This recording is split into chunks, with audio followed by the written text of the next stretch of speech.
quick reminder, each episode could contain some game spoilers, so please listen or watch with discretion.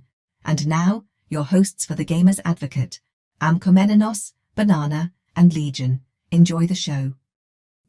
Welcome back to The Gamer's Advocate Mass Effect 1 episode, previously on The Gamer's Advocate. It's worth noting who this individual is and their strength, because they are outlandishly strong. And if you play that on, like you say, Insanity, you can take 2 or 3 attempts to even be able to start the fight. Because you will get out of the conversation and just instantly boom, boom, boom, boom, boom, boom, boom, boom, reload. Yeah. And I think that's an interesting one because it's just like it's him with 3 Geth. You don't get other Krogans. It's just one Krogan Battlemaster. And it's a problem. Yeah, absolutely.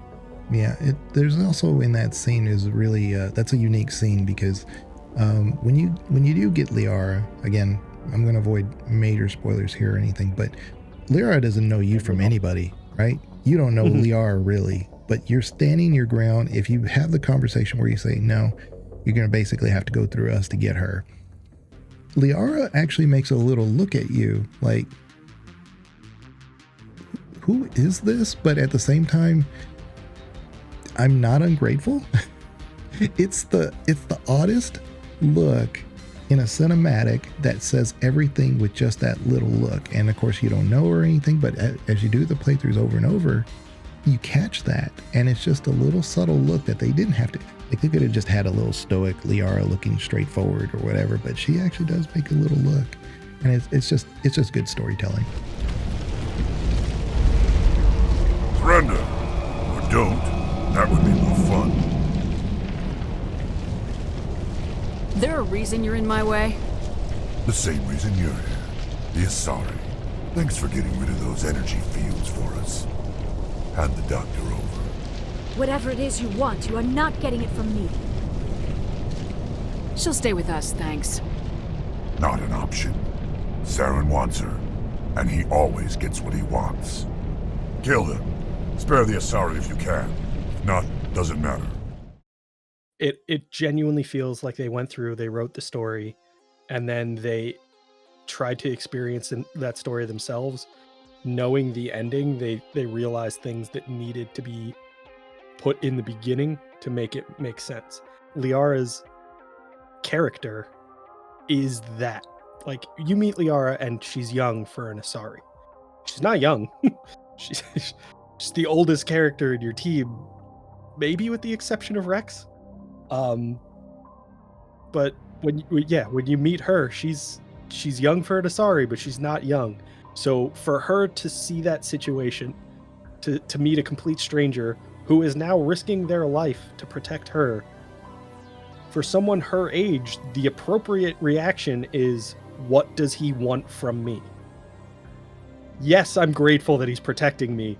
He's not doing that out of the kindness of his heart. He wants something from me.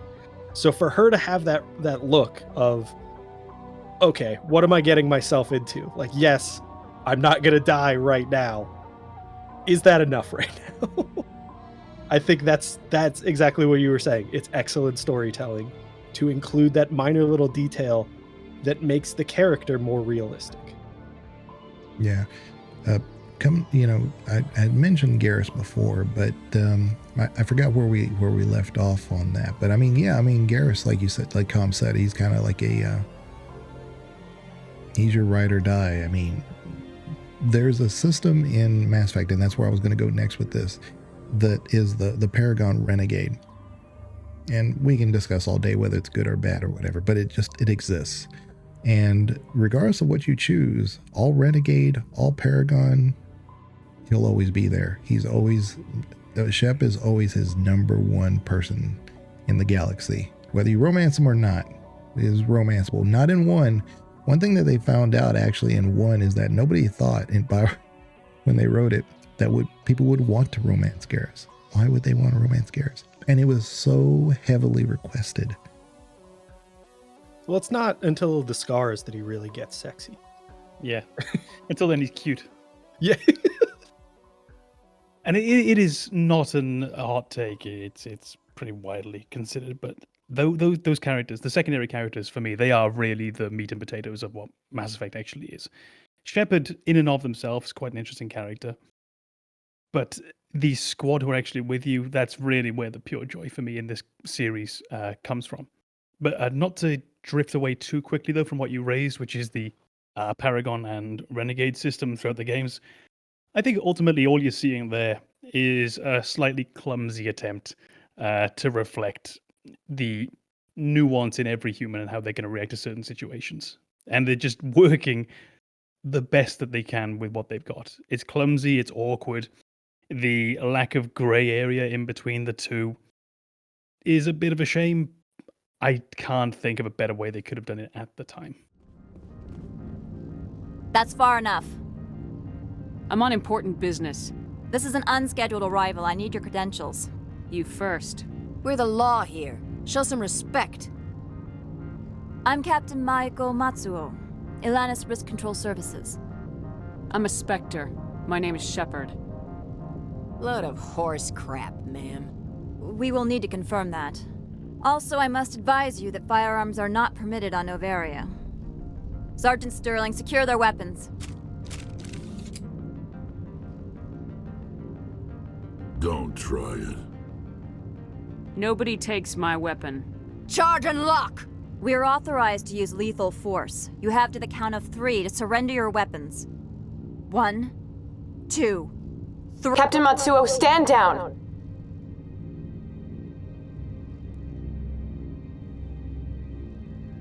We confirmed their identity. Spectres are authorized to carry weapons here, Captain. You may proceed, Spectre. I hope the rest of your visit will be less confrontational. Parasini-san will meet you upstairs. Behave yourself.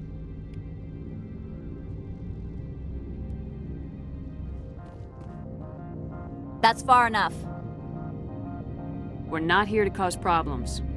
This is an unscheduled arrival. I need your credentials. You first. We're the law here. Show some respect. I'm Captain Maiko Matsuo, Ilanis Risk Control Services. I'm a Spectre. My name is Shephard. Load of horse crap, ma'am. We will need to confirm that. Also, I must advise you that firearms are not permitted on Novaria.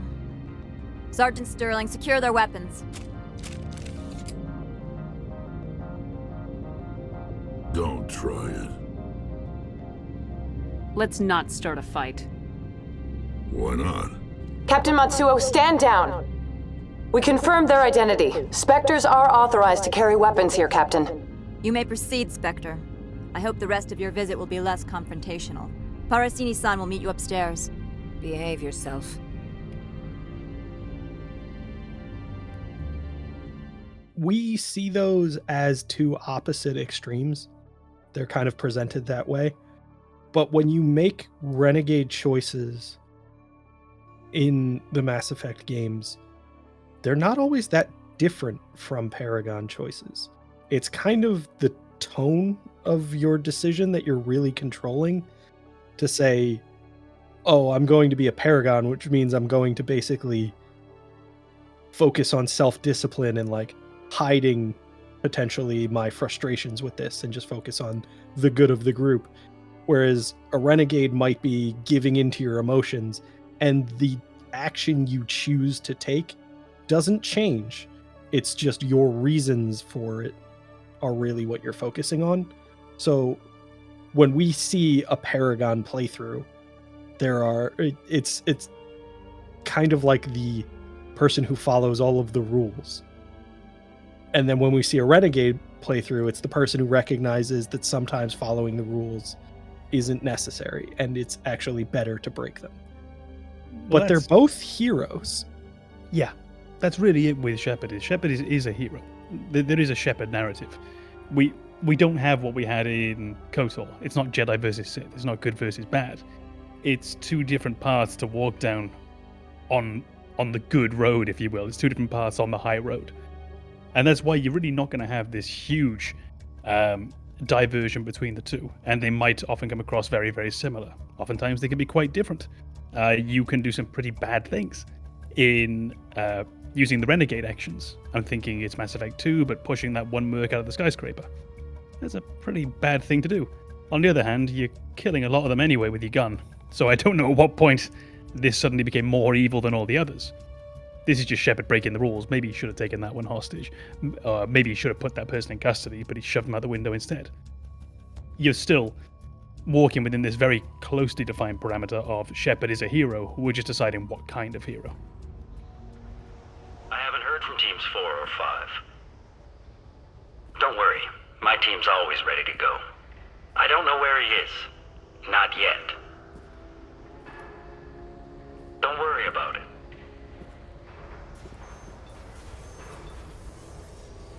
We don't need any reinforcements. I'll take care of it. It's under control. I'll go down there myself. Turn around very slowly. Damn it. Have you seen the assassin? Why are you looking for him? You're not one of Nisana's mercs. Who are you?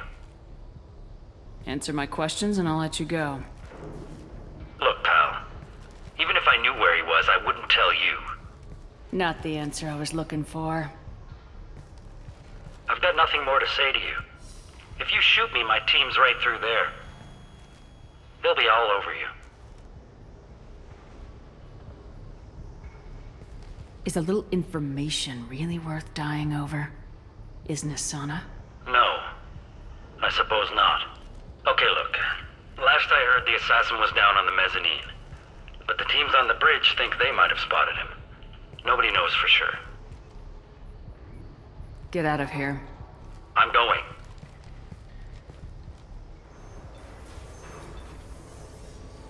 We don't need any reinforcements. I'll take care of it. It's under control. I'll go down there myself. Turn around very slowly. Damn it. Have you seen the assassin? Why are you looking for him? You're not one of Nisana's mercs. Who are you?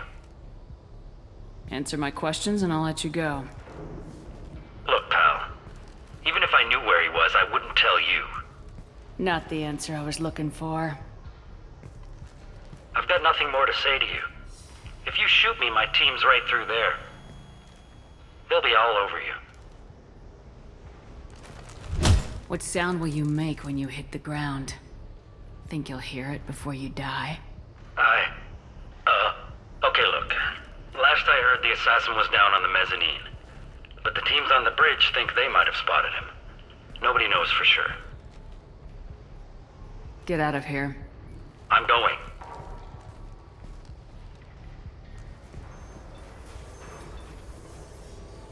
We don't need any reinforcements. I'll take care of it. It's under control. I'll go down there myself. Turn around very slowly.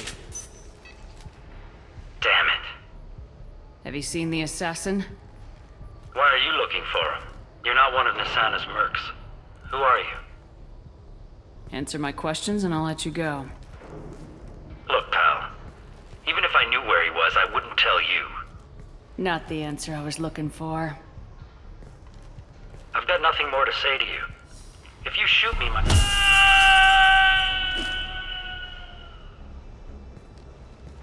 How about goodbye?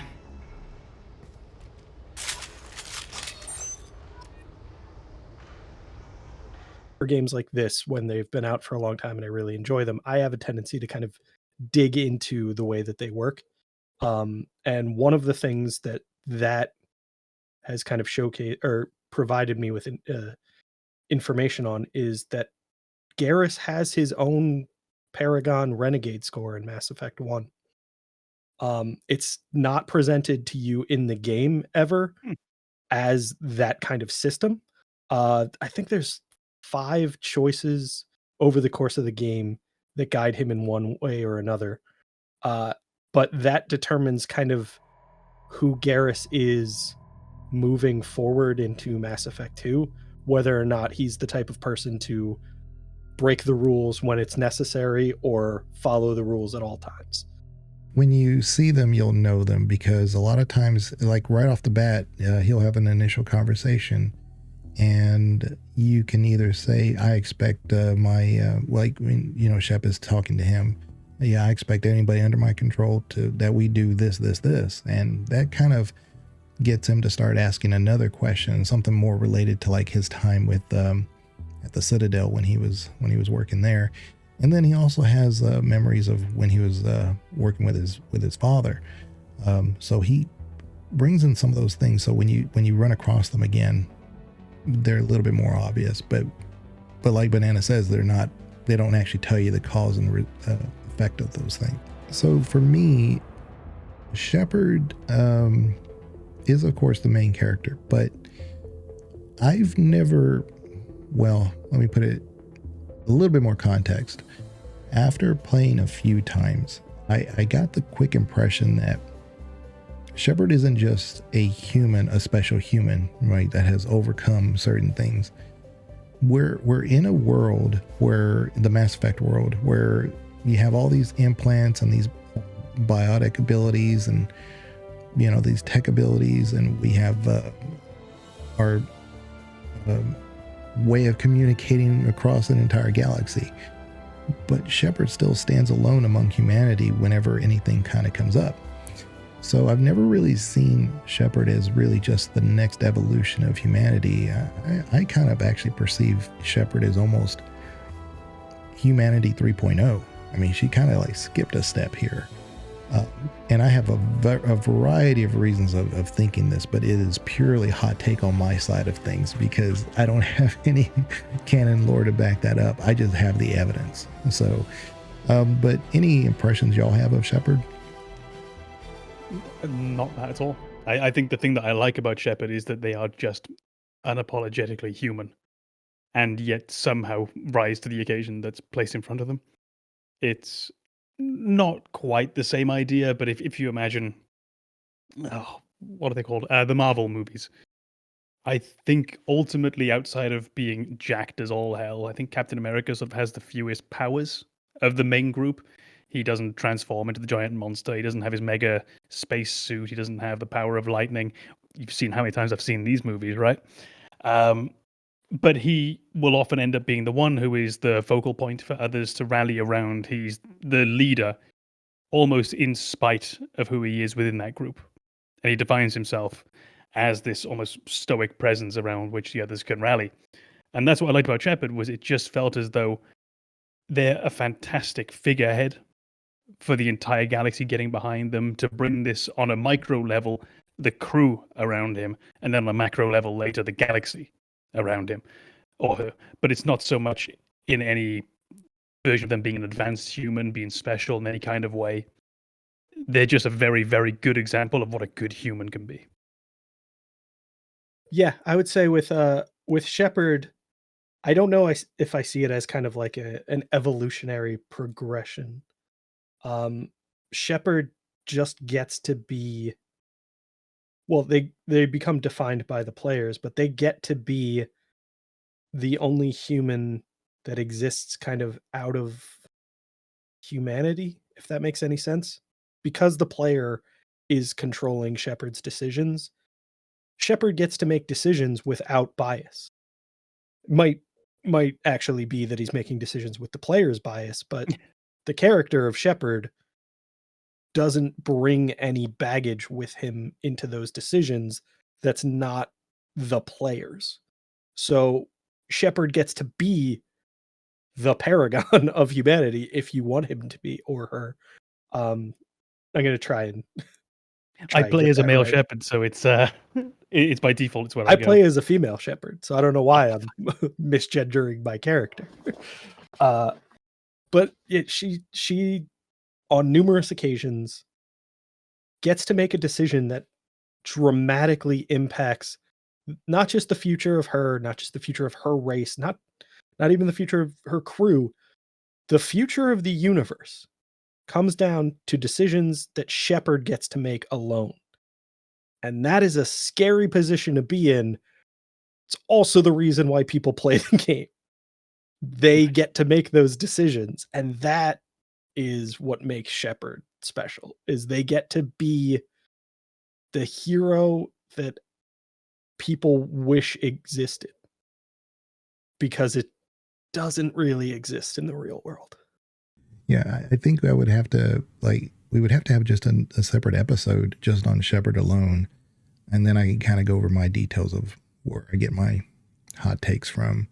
But I mean, from the very opening, Shepherd gets hit with a blast that should otherwise have killed anybody else. No reason why they should be alive.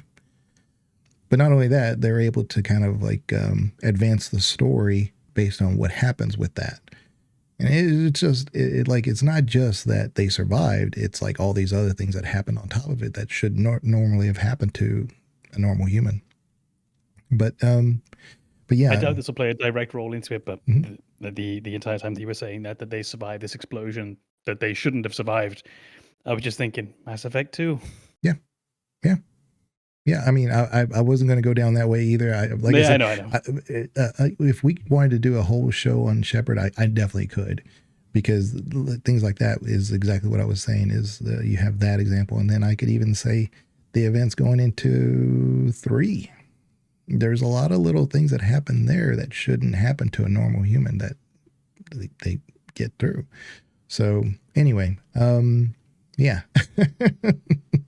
But yeah, Shep is definitely a.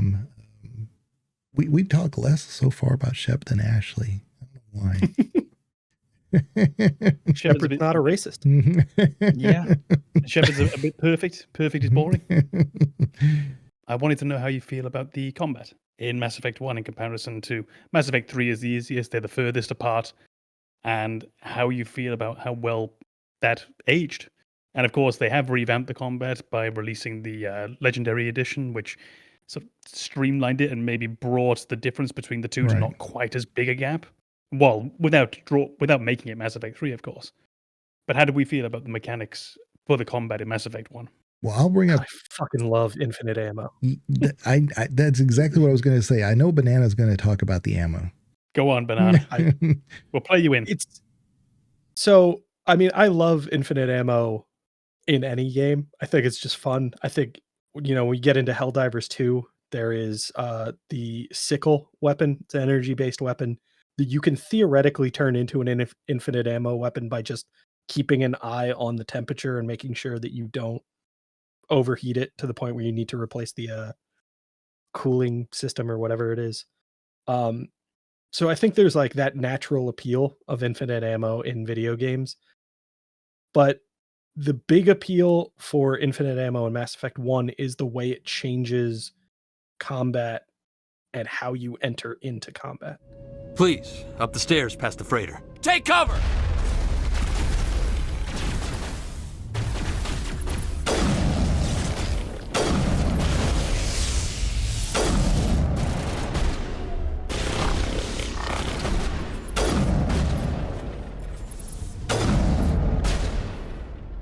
In Mass Effect 2 and 3, you take a sniper out, maybe get a few pot shots off, but you'll probably alert a group and they'll start attacking you. In Mass Effect 1, you take out a sniper rifle, you take out a few enemies, and then you hide. And those enemies just go back to whatever they were doing. And then you take out the sniper rifle again, and you take out a few more enemies, and then you just hide. It's a completely different style of combat than you'll find in 2 and 3.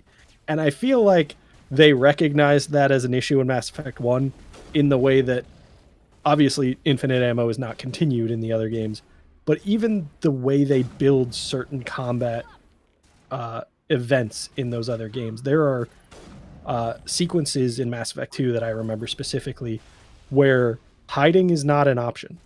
Taking cover is. Hiding, not possible.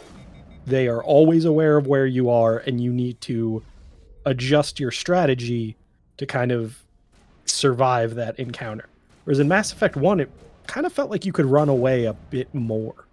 And having infinite ammo meant running away was a good idea.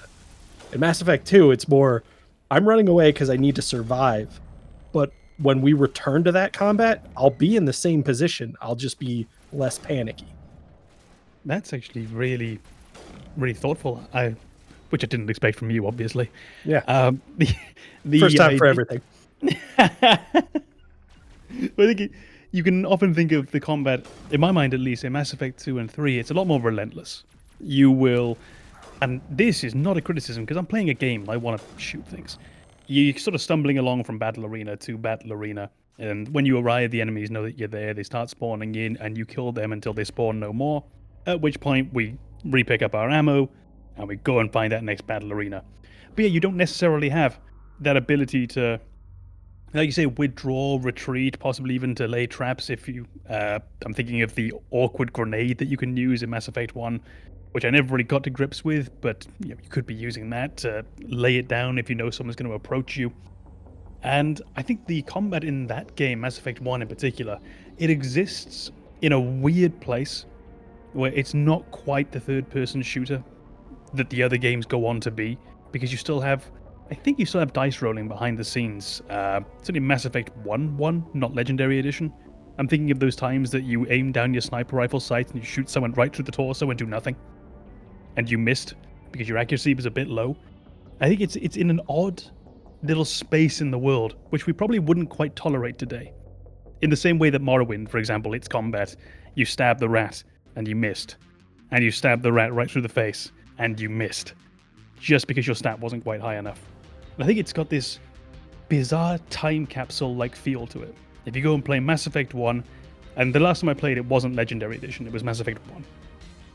And it really feels like you're playing in the year 2007. Yeah, the powers in 1 definitely play differently, especially in combat. So I have all my hotkeys laid out, so I can like do those as much as it lets me, because early on, especially at a beginning level, the recharge rate is horrendous. I'm waiting forever to get things done. I have to really rely on my weaponry. But the powers that you get in 2 and 3 more or less hit the target that you want, as long as they're not behind it, an obvious cover or something. But in 1, it's almost like everything's an AoE. Like you have to, like, you see the target, you see the triangle, you aim at the triangle, but if the triangle moves, the power's going where that triangle was last done when you press the button, so they could step out of cover and just miss whatever you're trying to do to them. So it acts very differently than 2 and 3. I don't like it as much, but you can actually use it to your advantage in certain situations. So if you're like in a bunker area fighting some human enemies or something, and they're trying to hide behind the cover, you can actually aim your power, like override or whatever, behind them, and that splash will hit them from behind. So you can actually get them out of cover in that way. But it's this whole intricate system that's not in 2 or 3 at all. It's very specific to that person that you're trying to target when you're doing powers. So yeah, there's that. But I would say for me, I know all the arguments for the unlimited ammo.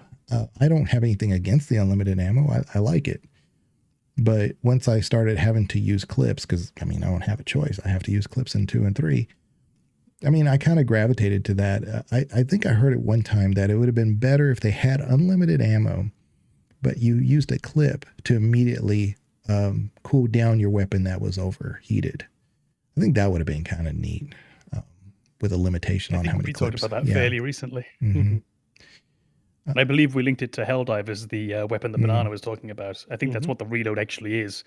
You have unlimited ammo until you accidentally overcook, at which point you switch in the new clip. Yep, exactly it. I think if they had the opportunity to do that, if they thought about that and could, I bet you they would have. It's just what it is. I would have loved consistency across the trilogy, but I think the combat system they wanted is the one you get in 2 and 3. It's obviously a little different between those two, but I think they wanted a combat system that forced you to rely on your powers. And Mass Effect 1, you don't have to use your powers. Because of the infinite ammo system, because of the mods you can get for weapons, you can go through that entire game just shooting. And it's not as immersive. It might be fun if that's, your style of gameplay, but it's not as context appropriate in my mind. If you have people who are space wizards, they're probably going to use their space magic. Well, this so for is- you to have a combat system that doesn't force you to use those powers feels inappropriate. This is something I think we've talked about before, but it's definitely something I've raised with other games. Is essentially when I play a video game, whatever your game tells me you're good at, whatever you're unique at, I want to play that way. So when I play Deus Ex, for example, I want to go sneaking through the vents because you seem really, really good at that. When I'm playing Final Fantasy, I want to use the summons because that's one of the unique and interesting things about you. So when I'm playing Mass Effect, I want to use those powers. And at the same time, I want the game to encourage me to use those powers. Have enemies hiding so that I have to, I've forgotten what it's called, but the sort of graviball you get in the later Mass Effects that can lift them up and out of the air. I want that. I want to have to use my techie to strip the armor before then gunning them down, because I want that too. But I want your game to give me your unique point and give me the encouragement to use it. Yeah, The Witcher does that too, because I've seen a lot of people play Witcher and they're like, this enemy is just so hard. There's no reason why I should have to spend 5 minutes fighting a rock golem. Don't spend 5 minutes. Use your abilities. And it's use like, your oils, yeah, because they just do pure blade playthroughs, and they're like, why would I want to use this? As an experiment. Find out. Simultaneously, I like that you can. It's like what we discussed in a previous podcast about how Final Fantasy 15, you don't have to use the magic. You can probably get through just using your sword and hitting the attack button. But for those of us who do want to go a bit further, it is always better to have that option and that choice.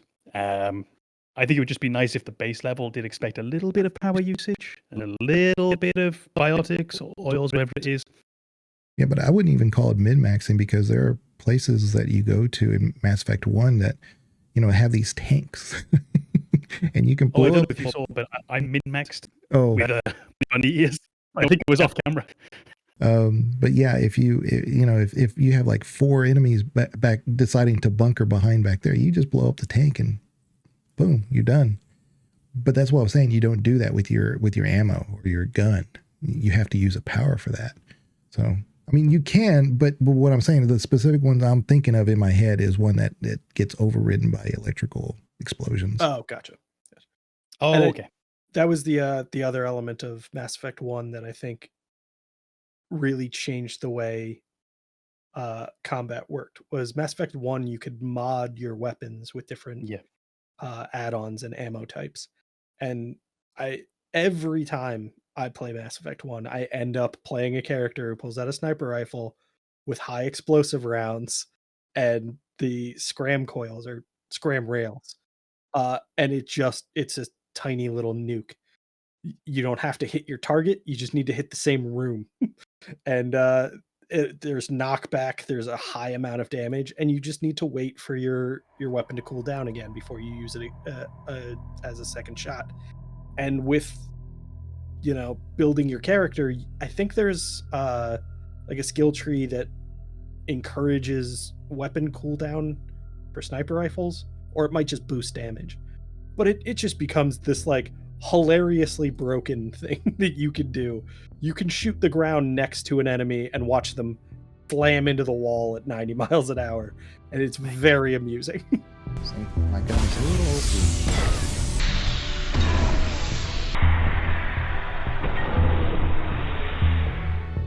Mate, that is what I want, though. And it reminds me of this little thing that I heard. I think it was Julian Gollop, who is the principal designer for the XCOM series in the modern day. And I've got a horrible feeling I've just said the name of the wrong Julian. But either way, him. And when they were working Neither on of Marvel's, us are going to call you out on it because we don't know. the internet will. Yeah. I also really Frenched up his name as well. It's probably Julian, now I think about it. But It's Jeff. Julian. His name is Jeff. My name is Jeff. Right, Hefe. In designing Marvel's Midnight Suns, which is essentially XCOM, but you play as the Marvel superheroes. Apparently there was this discussion going on during the design. So to do your attacks, you draw a card, and you will have 5 cards in your deck, and one of them is Spider-Man punches enemy. One of them is Thor punches enemy. One of them is Thor calls down lightning. And apparently the perspective he had, because it's a superhero game, was we never want to say, no, that power is too powerful. If the designer has an idea that involves calling down this essentially calling down Zeus from the clouds to come down and individually step on the face of every enemy while Thor is simultaneously crotch smashing them with the hammer, we're going to do that. Because these are superheroes and we want you to feel like a superhero.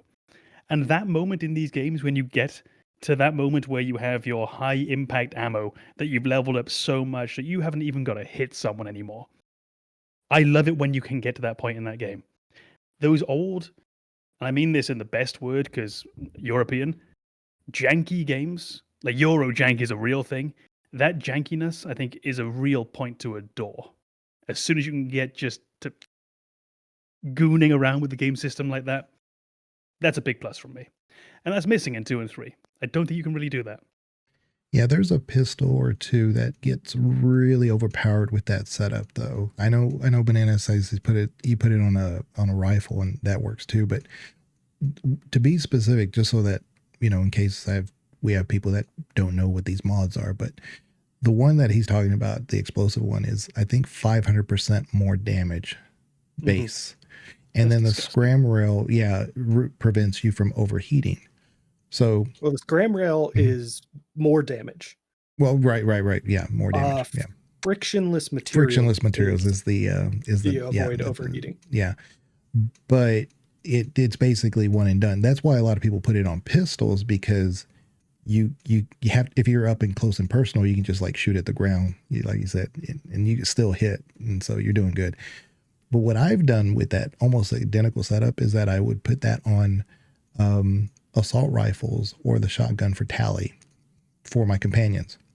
And they clear a room while I'm just spamming my powers everywhere. It's easy mode basically at that point once you get those items. So it actually does make it pretty neat.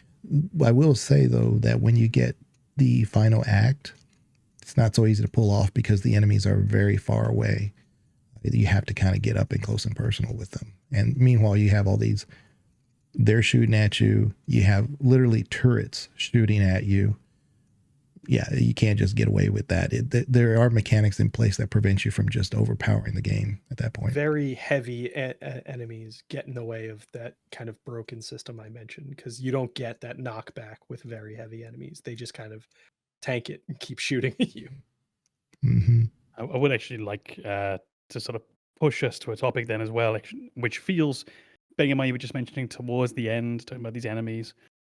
What do we feel about the antagonists of Mass Effect 1? For myself personally, I think it's one of my favorites of the entire series. I think it's the most well-balanced set of antagonists that you get in the series. I was wondering what you guys think.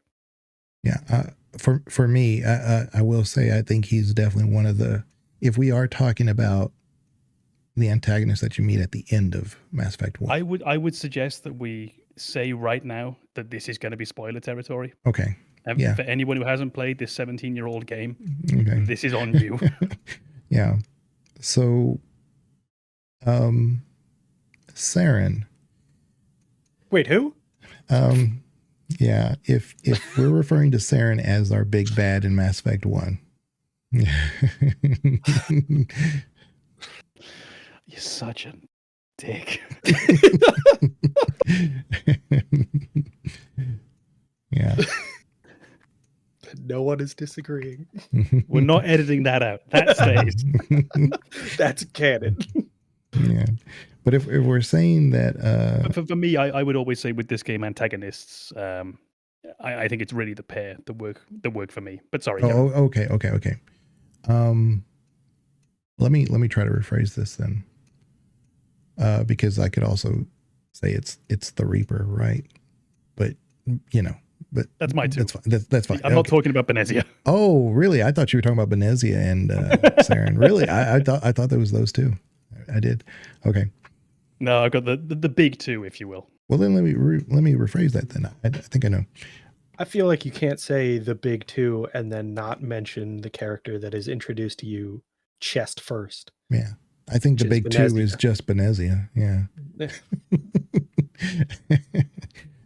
It's another one of those things where, like, I've played this on stream, and every time that comes up, I feel like I need to apologize. It's just like playing Final Fantasy X, and you're introduced to Lulu by scanning over her body, And then when it gets to her face, they cut away. It's like, that's the part I need to see. The Miranda angle, yes. Yeah. But yeah, so to remove all grey area, all ambiguity, the two that I refer to are Saren and Sovereign. Okay. Saren, to me, is one of the best enemies in any game series. We don't get to see too much of him, but what we do get is a very, very big lore dump. And there's a lot of stuff that gets pieced together after the series and during Mass Effect 1 if you choose to look for it and find it. We know about the First Contact War. We know Saren, how he feels about humanity. It's that whole racist thing. And by the way, the humans are not the only racist. I'm telling you, you talk to any alien, they're very much against humanity progressing just because they're humans. But Saren is in that same ballpark. Now, there's other supplemented lore content that talk about him and the elusive man and some other stuff and how he could be indoctrinated. And I'm not going down that road. I'm only talking about Saren as a individual, as a person. He's actually you can actually sympathize with where he's coming from in many ways. He's given his whole loyalty to the council. He's done what he can for the galaxy. He's always done what must be done, that made those decisions that other people would not feel comfortable making. And the council has always been safe because of those decisions. And now he's being questioned and put aside because he sees a bigger threat out there that nobody's going to recognize, where Shephard steps in and says, this is what's going to happen. And despite everybody's attempt to make me feel like I'm the crazy one, I'm still going to proselytize what I think should happen, what we need to do. Saren says the exact opposite. He's like, I know nobody's going to believe me, so I'm going to take the side that's going to win. and he does that not just because he wants to win, but he sees that as the only way of keeping intact any semblance of our society going forward. There's a full eradication or some kind of middle ground, even if it's 1%. That's the way he sees it. I wonder if you could potentially, it would be quite tenuous, but if you could potentially find some common ground between Saren and Ashley's grandfather. Right. This is the exact opposite, the polar opposite, yeah. I'm just thinking that pragmatic approach, that feeling of, in Saren's case, civilization is going to go, or we hang on in some way, and with Ashley's grandparents, there is all of these soldiers are going to die, or we can carry on, but potentially with my honor, my character besmirched and sullied for future generations. And knowing everything we know about Saren, can you imagine if he had a grandchild? How that child would be perceived in the galaxy, and then they said, no, we don't want you involved with our stuff because of your history, and we know what your family's capable of doing and things. You kind of see where Ash feels misrepresented this whole time. So, I mean, I'm going back to Ash. I always go back to Ash. But I think it's a point worth considering, or worth keeping in mind at the very least. Well, as far as Sovereign goes, that's another major interesting character, because you don't know this in Mass Effect 1 just yet. You just know he's a Reaper, right? But listen to the things he says. Look at how he says them. It is so fundamentally different than any Reaper you meet after that. Their context is different. He is so condescending, and he is just so like, fine, I'll talk to you because I have nothing to hide. He definitely just has a different personality. It's been theorized that maybe he's actually the first Reaper. I don't think so. But again, I'm not going down that road. But what's important is that the story writing kind of took into account the different personalities of the Reapers. Mm-hmm. And I really think it's important to see not only what he says, but how he says it. I get the feeling something bad is about to happen. You are not Saren. What is that? Some kind of VI interface?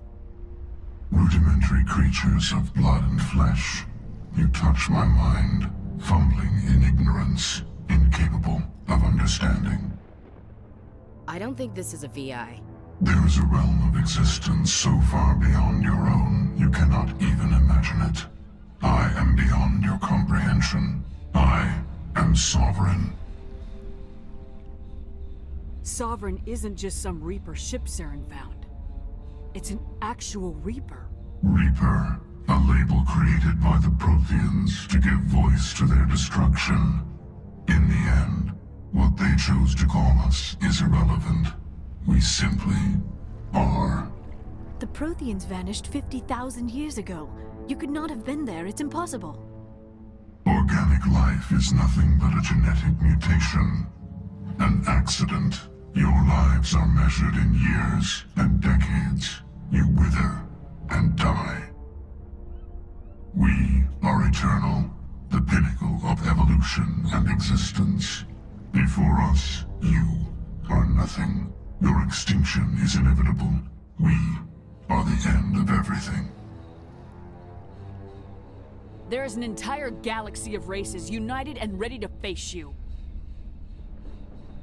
Confidence born of ignorance. The cycle cannot be broken. Cycle? What cycle? The pattern has repeated itself more times than you can fathom. Organic civilizations rise, evolve, advance, and at the apex of their glory, they are extinguished. The Protheans were not the first. They did not create the Citadel. They did not forge the mass relays. They merely found them. The legacy of my kind. Why would you construct the mass relays, then leave them for someone else to find? Your civilization is based on the technology of the mass relays. Our technology. By using it, your society develops along the paths we desire. We impose order on the chaos of organic evolution. You exist because we allow it, and you will end because we demand it.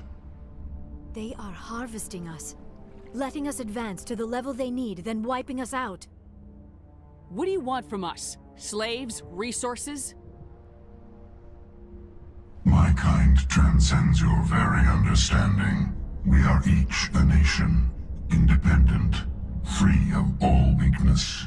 You cannot even grasp the nature of our existence. Where did you come from? Who built you? We have no beginning. We have no end. We are infinite. Millions of years after your civilization has been eradicated and forgotten, we will endure. Where are the rest of the Reapers? Are you the last of your kind?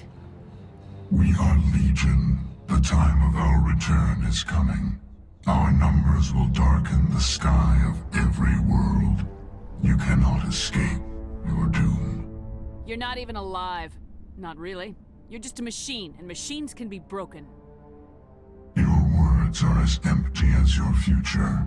I am the Vanguard of your destruction. This exchange is over.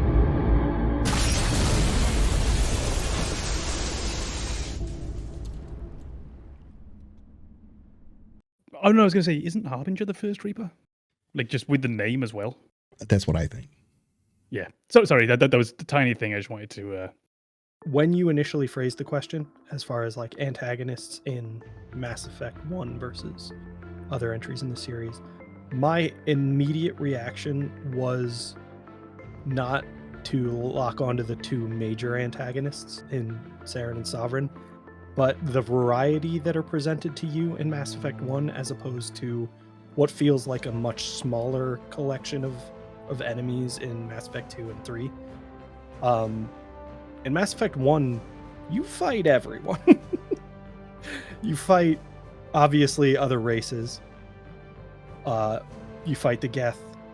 You fight Saren. You fight Sovereign. Maybe not through gameplay, but you fight Sovereign. And then as you progress through the story, it feels like you're getting more and more kind of laser focused on fighting the Reapers. And everything is tied to fighting the Reapers. In Mass Effect 1, you're fighting everybody. You're very much a soldier who's promoted to this position of Spectre, and you're expected to bring order to the universe as defined by the Council. So the universe that the Council holds sway over. you're kind of the police force for them. You go around, you figure out what's going on and what needs to be done, and you do it. I think over the course of the trilogy, you obviously move away from that role, and you move into this solo hero kind of position where you are the one leading the charge against the Reapers. Maybe not in every capacity, but you are the driving force behind it. And as a result, you focus on the Reapers as your enemy and anything peripherally related to the Reapers. But you're less involved with fighting Batarians. You're less involved with Krogan mercenaries. You're very much focused on the Reapers and the enemies that they've created for you. So that was kind of my immediate reaction with Mass Effect 1 is Mass Effect 1 is still kind of the world building game in terms of combat as well, because you're fighting everything. But I think we've the core discussion now is those two major antagonists. It reminded me of two different games, actually, when you were discussing that. One would be, I would see common ground there between, and it makes sense based on the studio, between Mass Effect 1 and Baldur's Gate 1 in particular, where as you begin that game, you don't really get the impression that this Sarevok person is your antagonist. You do get big moments with Sarevok at the very, very beginning, for example, upon leaving Candlekeep. But there's a long time that moves on and you almost forget you're dealing with this character. You just want to go and deal with these small issues as they arise. I'm thinking of heading to the Nashkel mines in particular. When I was playing, I almost forgot that this big bad was around. I just wanted to go and fix this problem with the swords. And all of a sudden, my antagonist was kobolds for a while. And the other thing that it reminded me of was Final Fantasy VII, because everything does. I think it's Freudian at this point. Sephiroth is not seen that often throughout that game. You could say he's only seen once or twice, if we're being quite literal about his body. But in Midgar, your boss is the Shinra. As you progress through the game, your antagonists become the Turks. When you reach Coral Town, your antagonist becomes Dyne. And you have all these different little antagonists all the way through. And sometimes Sephiroth's pulling the strings for what you're doing, sometimes he's not. He has no involvement with Dyne as far as I can see. And that's quite a nice thing with Mass Effect 1, is you have your antagonist briefly be the Rachni. Or the plant that I've forgotten the name of. Or the Geth. Is it the Thorium? Thorian. Thank you. And these will feel like small little separate episodes that almost take your attention away from that big bad that's behind everything going on for a while, and can just then serve to re-emphasize the massive power of these enemies when you go and find them later, because now you're not fighting a plant. Now you're fighting a Reaper. Now you're fighting this modified Spectre. Sorry, that was just where I wanted to go before we jump back directly. It's very funny because that was going to be relevant to my next topic as well. Edit. I was going to say, and I maybe you'll agree, but I feel like BioWare does something very similar with Saren that they did in Baldur's Gate with Sarevok, and in Baldur's Gate 2 with Irenicus. You're introduced to the villain very early, and all you're really given is enough context to be like, that guy's a dick. And then you kind of move on. You kind of do your own thing for a while. And then you start to see more and more how the stuff you're interacting with gets tied back to that main antagonist. And then you piece together the motivations of that main antagonist as you play through the story. And sometimes you might not get their full story unless you're exploring and digging around in the world. And then by the end, they're not only somebody you're really, really adamantly against, but they're also somewhat relatable. It's like you can kind of understand how they got to where they are. And that happens. I would say less so with Sarevok, but with Irenicus, you can definitely see that relatability and piecing together all of his motivations. You see him as an understandable person who made decisions you probably wouldn't have made, but decisions you would have considered. And that's true with Saren as well. And I think that's the interesting part between the two, oddly enough, antagonists for Mass Effect. So Saren is conflicted. Ultimately, he has found what he now believes in, and the indoctrination, that can be another subject. But ultimately, now he's found his vision and he knows what he wants to do. But you can see how this would have been eating away inside of him for a while. What is the right thing to do here? And this all ends up being from his perspective. What is the right thing to do? And you get this, and again, it's the wrong word because of the nature of the game, but this very human, this very pragmatic, this very interesting thought process taking place. And if you contrast that with Sovereign, there's none of that. But then again, why should there be? Right. Sovereign takes on more of that level of a almost Lovecraftian enemy. You're not really supposed to understand, and yet in the end we do. But his motivations are different. They're eternal, they're outside of what we would consider to even matter. And that wonderful difference between the two, I think, of having a very, very, almost an image of Shephard as the enemy. It's Shephard who went down a very, very different path. But then simultaneously this villain who is on just another galactic plane almost. And how those two play together, I think, is absolutely beautiful. I think he really captures more or less the theme in Mass Effect very early on. To say that we have something in common with Saren. And we can kind of understand how he got to be where he is. We don't have anything in common with Sovereign. He is beyond our understanding. He is an absolute. Absolutes don't really exist in, obviously, we'll say humanity, but in sentient life. It's not how things work. There's always a gray area. And so Sovereign is completely foreign to us. But Saren, despite being the villain, well, initially the only villain you know about, but just your antagonist and somebody you completely disagree with, very relatable and understandable. And I think that's kind of the theme of Mass Effect is, doesn't really matter how different you are, your organic life, you have something in common, and it manifests in kind of the way that you relate to each other. Is you might have different ideas, you might have different priorities, but there's a commonality there, and that's what needs to be focused on. And that commonality doesn't exist with the Reapers. So you can't focus on it. They need to be destroyed. But if y'all had any overarching themes that you think are what really define the Mass Effect series, or more specifically Mass Effect 1, but Banana's already kind of mentioned one. I just didn't know if you had any others on top of that. It's people. Everything about Mass Effect is people.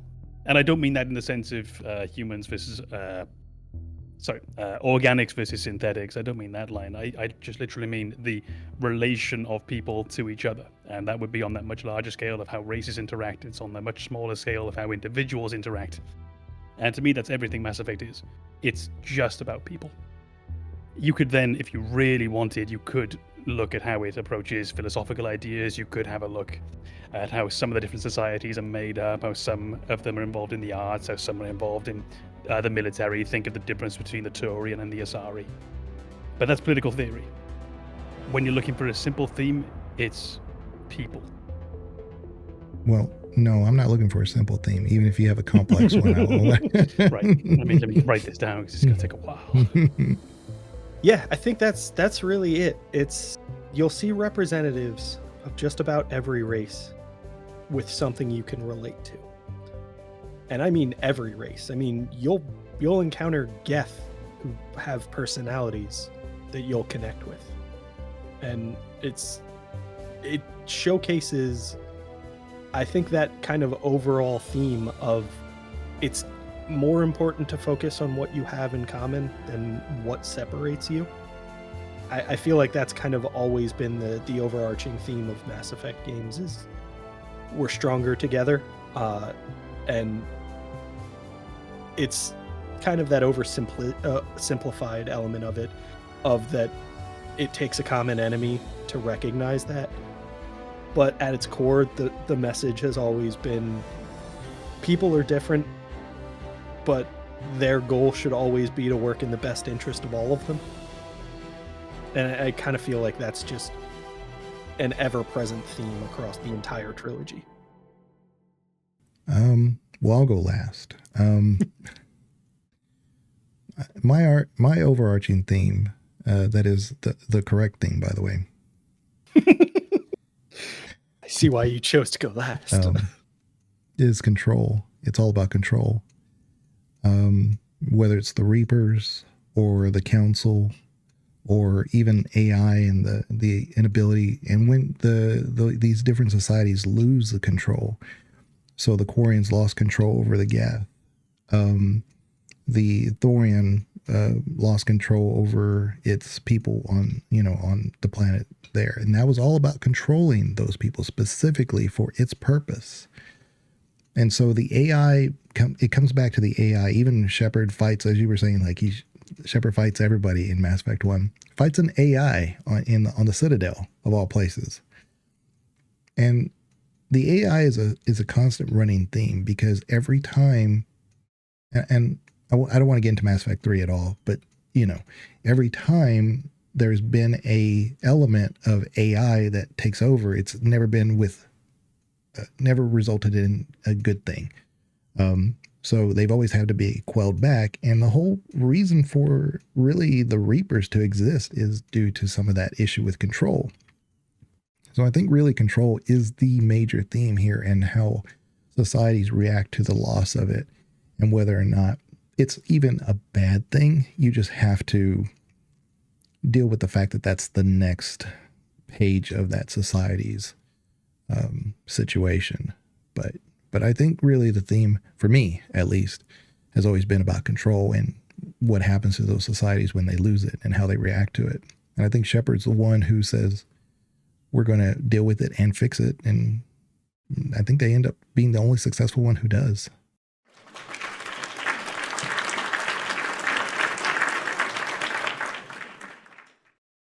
So, no.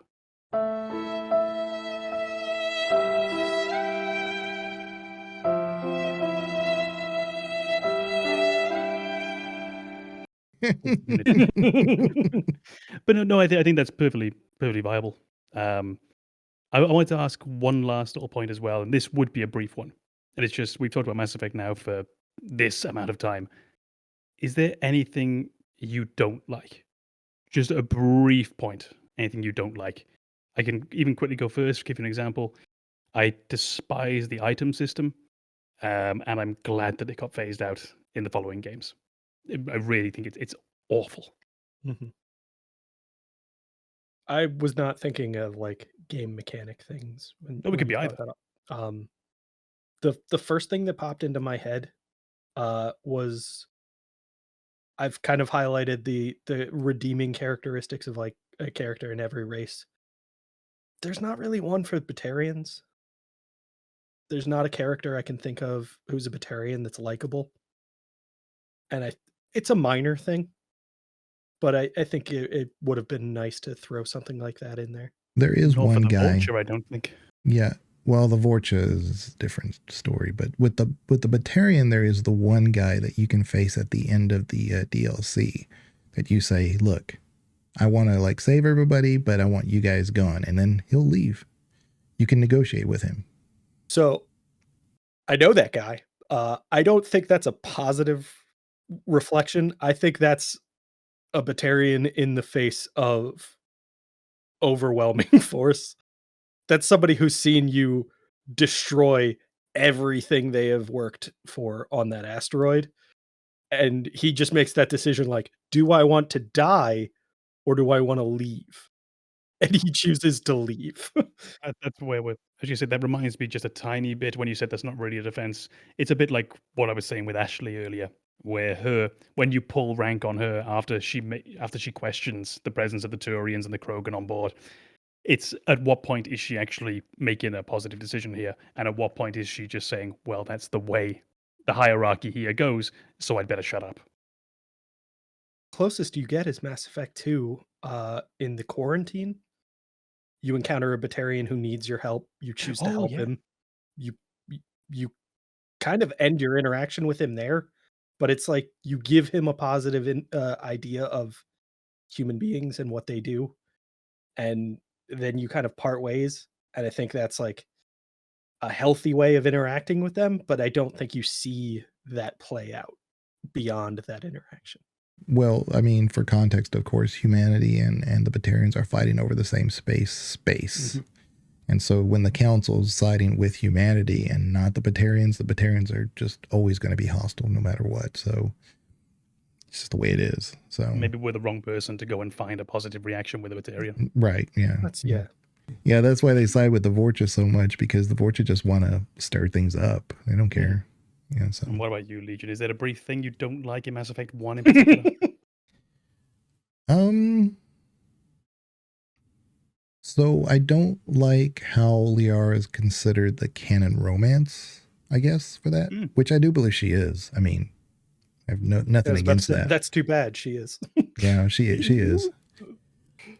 But I don't like how it's very straight lined for that, especially since there's not very many romance options in that game, in Mass Effect 1.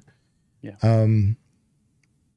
But Liara comes on pretty strong for no reason right away. And I don't know, but I have some certain theories, but that could be a whole podcast to its own about just the Asari. I have like notes on top of notes about the Asari, but that's maybe where my line of thinking is coming from, is that I don't inherently trust the race that is designed biotically or biologically to deceive us or any other living creature. Space. Now I see why you're defending Ashley. Yeah, right. I'll say that the romance system in 1 actually left a lot to be desired for me as well. I think it comes on very strong. It feels a bit like a teenage boy sort of writing the romance scenes and just imagining what they would want to happen. And I remember there was a point when I accidentally romanced Liara, and I had that moment of, okay, we're fucking now? Why? And there was that very odd and uncanny feeling of nothing I deliberately did up until this point should have led us down this path. And I think that moment playing that game is what's led to my massively overinflated sense of my own self-confidence and my own charisma. Mass Effect led me that way. I don't know if that's a Mass Effect thing or if that's a media thing. Because I think when you see romance portrayed in any media outside of long-running ones like television, every romance feels condensed and accelerated. Yeah. Especially in video games. I mean, not to turn this into a Final Fantasy podcast, but if you look at Final Fantasy X's romance, it's nonsense. It makes no sense whatsoever. It's very much that Romeo and Juliet, two teenagers who fell in love because they have no context. It's just raging hormones overwhelmingly. That's bizarrely perfect, though. Yeah, and with Caden too, I mean, if you give him a little bit of an inch, if you start romancing him a little bit, you can't make him stop. And a nuke will make him stop, but... Yeah, but where are you going to find one of the... Yeah, right. That Stalker Caden is not just a meme. That is very real. Yeah. Caden. Well, there's a reason I never choose Caden. Wish.com Karth is what he is. I did like how we came very, very close just now to the last line of today's podcast just being Caden. Why couldn't they have taken Caden instead of Jenkins? Jenkins' romance would have been so much better. No, man. To the mods. All right, well, we'll leave it right there. And of course, we will probably pick up this topic or something similar for another episode. But for now, if you like the video, like it, subscribe, and comments. Comments are greatly appreciated, and they definitely help the algorithm. So leave us some comments about things that you liked about Mass Effect or hated about Mass Effect. Anyway, we'll see y'all later. Take care.